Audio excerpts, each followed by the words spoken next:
આગળના સમાચાર વાંસોજ ગામના રામદેવ પીર મંડપના સ્તંભનું ભવ્ય આયોજન કરવામાં આવ્યું। ગીર સોમનાથ જિલ્લાના ઉના તાલુકાના વાંસોજ ગામમાં 22 અને 23 તારીખના રામદેવ પીરના મંડપનું આયોજન થવા જઈ રહ્યું છે। જે સંદર્ભે રામદેવ પીર મંડપના સ્તંભને સૂત્રાપાડાથી લઈ આવેલ, જેમાં વાંસોજ ગામમાં દરેક ધર્મપ્રેમી જનતા દ્વારા ભવ્ય આયોજન કરવામાં આવ્યું હતું।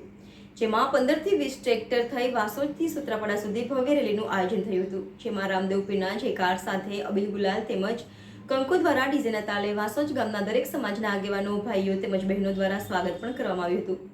તેમજ સાંજના સમયે ઘોડા તેમજ રથ સાથે રેલી રાખી હતી। રિપોર્ટર વિવેક મહેતા, NN ન્યૂઝ, વાંસોજ। દર્શક મિત્રો, તમારી આસપાસ બની રહેલી અવનવી ઘટનાઓ વિશે જાણવા માટે NN ન્યૂઝને લાઇક કરો, શેર કરો, સબસ્ક્રાઇબ કરો અને બેલ આઇકન પ્રેસ કરો, જેથી આપને નોટિફિકેશન્સ મળતી રહે।